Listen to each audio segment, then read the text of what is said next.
Hello, Debashish hello, বাবু বলছেন? আমি বলছি। টাইমস অফ ইন্ডিয়া থেকে সুদীপ ঘোষ বলছিলাম। হ্যাঁ, বলুন। দেবাশীষ বাবু, আজকে তো আপনাদের 26 তারিখে অবমাননার মামলা প্লাস ডিএর তো একটা রায় ঘোষণা আছে সুপ্রিম কোর্টে। তো আজকের রায়ের কি হলো? যদি একটু জানান আপনি। আজকে মামলা যথারীতি উঠেছিল এবং আচ্ছা। মামলাটার সবসময় সরকার পক্ষের আইনজীবী কপিল সিব্বল মহাশয় বললেন যে এই বেঞ্চটা অ্যাপ্রোপ্রিয়েট নয়, আরেকটা বেঞ্চ তৈরি করে মামলাটা শুনানি হোক। মানে আবার পিছিয়ে গেল বলছেন আপনি? হ্যাঁ, তখন জাস্টিস মাননীয় সঞ্জয় কারোল এবং মাননীয় প্রশান্ত এই সন্দীপ মেহতা মশাই হুম। এরা নিজেরা একটু কথা বলে নিলেন, দিয়ে বললেন যে আমরা মামলাটা খুব তাড়াতাড়ি শুনবো, যে কোনো একটি শুক্রবার অথবা সোমবার আচ্ছা। আমরা এই মামলাটি শুনবো বলে আজকের মতো মামলা শুনানি শেষ হলো। এটা নিয়ে 24টা হিয়ারিং হয়ে গেল এই মামলায়। একদম। তার মধ্যে সিংহভাগই মামলা ছিল কেবল 3 তারিখ দেওয়া হয়েছিল। হুম। আজকে আমাদের আইনজীবীর সঙ্গে কথা বলে যা বুঝলাম, যেহেতু মাননীয় সুপ্রিম কোর্টের মাননীয় বিচারপতি সঞ্জয় কারোল এবং মাননীয় বিচারপতি প্রশান্ত মিশ্র মহাশয় হুম। দুজনে এই মামলাটা তারিখ দেওয়ার পরিবর্তে মামলাটা পুরোটা শুনেছেন। আচ্ছা। মেরিটটা শুনেছেন 4, 5, 6, 7, আপনারা দেখেছেন যে পুরো মামলার মেরিটটা তারা শুনেছেন। ঠিক। তো ফলে আজকে প্রশান্ত মিশ্র মহাশয়ের পরিবর্তে সন্দীপ মেহতা ছিলেন। আচ্ছা। তা সে কারণেই মনে হলো মামলাটা যেহেতু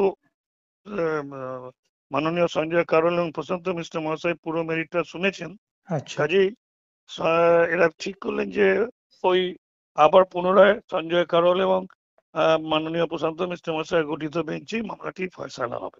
আচ্ছা। এইরকমই একটা চিন্তা ভাবনা করেই মাননীয় সঞ্জয় কারোল বিচারপতি মহাশয় এই যে যে কোনো একটি শুক্রবার মঙ্গলবার যত তাড়াতাড়ি সম্ভব মামলাটি শুনবেন বলে রায় দিলেন। তার মানে আজকে এখন। যেমন সন্দীপ মেহতা ছিলেন, তার পরিবর্তে প্রশান্ত মিশ্র মহাশয় থাকবেন। হুম। বেঞ্চটি পৌরোহিত্য করবেন আম, সঞ্জয় কারণ। সঞ্জয় কারোল মহাশয়। আচ্ছা। তা আমার কথা হচ্ছে যে এইভাবে কেবল 24টা হিয়ারিং এর পরেও এটা আবার একটা দিন পড়ছে, এভাবে ধারা বিবরণী দেওয়ার মতো কাজ করতে আমাদের সত্যি আর ভালো লাগছে না। সেই তো একটার শিক্ষক পর একটা ডেট কর্মচারী আপনাদের চলে আসছে, এতে তো মানে আপনাদের মানে কর্মচারীরা যারা রয়েছেন আশাহত কি হচ্ছে বলে আপনি নিজে কি মনে হয় যে আপনারা আশাহত শিক্ষক হচ্ছেন? কর্মচারী মহাশয়দের তো মনোবল ভেঙে যাওয়ার মতো হলে তো আমাদের কিছু বলার নেই, সেটা অস্বাভাবিক কিছু নয়। এভাবে ভারতে একটা ইতিহাস নজির সৃষ্টি হলো। প্রথমত ডিএ মামলায় কোনো সরকারি সুপ্রিম কোর্টে আসেন না, তারপরেও এটা সুপ্রিম কোর্টে এসে আজকে নিয়ে 24টা হিয়ারিং হয়ে 24টা গেল হিয়ারিং। প্রায় 2 বছরে। তো এমন নজির নেই। এতে শিক্ষক কর্মচারীদের কাছে একটা তো আশার আলো যায় না, বরঞ্চ হতাশার বার্তাই বহন ঠিক। করে। তবুও আমরা বলবো যে ভেঙে পড়লে চলবে না। তীরে এসে তরি ডোবানোর মতো আমরা মামলা থেকে সরে আসতে পারি না।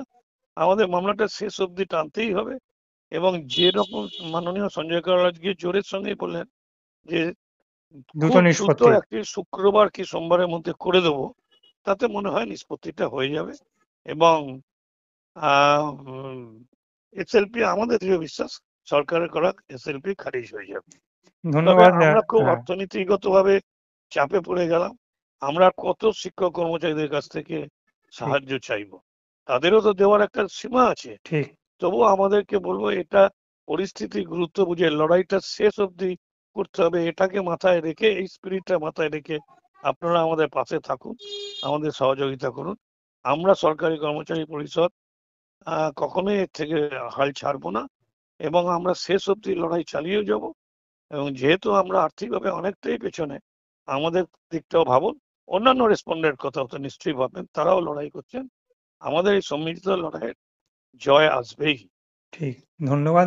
তার মানে আপনারা বলছেন যে পরবর্তী শুক্রবার, সোমবার যেই ডেট পড়বে সেই ডেটের দিকে আপনারা এখন তাকিয়ে আছেন। দ্রুত নিষ্পত্তি যত তাড়াতাড়ি সম্ভব হলে পরে তবেই আপনারা একটা কিছু রায় পাবেন।